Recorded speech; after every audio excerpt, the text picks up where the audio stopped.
Mr. Madden. Hi, Mrs. Madden. What has been a highlight of this trip so far?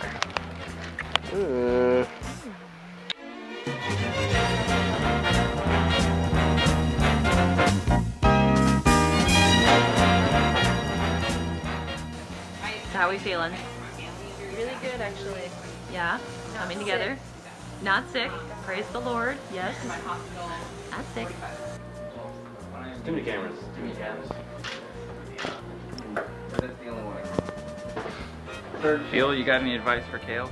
Yeah, man. Just, be nice. No biting. No kicking. No Oh, wow. fish hooking. That's all. All right.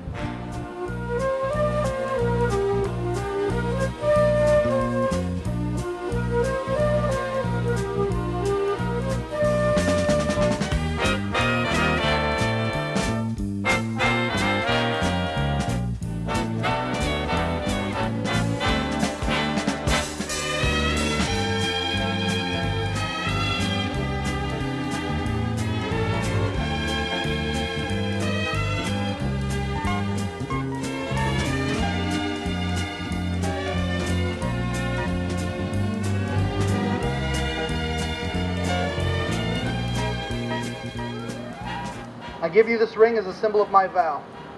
I give you this ring as a symbol of my vow. And with all that I am, And with all that I am, and all that I have, and all that I have, I honor you. I honor you. In the name of the Father, and the Son, and the Holy Spirit. In the name of the Father, the Son, and the Holy Spirit. And Jolynn, will you take your ring and place it on Jared's left hand and repeat after me this promise? I give you this ring as a symbol of my vow. I give you this ring as a symbol of my vow. And with all that I am, And with all that I am, and all that I have, and all that I have, I honor you. I honor you. In the name of the Father, and the Son, and the Holy Spirit. In the name of the Father, and the Son, and the Holy Spirit. And everyone said? Amen. Amen. I have the privilege to pronounce you husband and wife. Jared, you may kiss your bride. Yeah.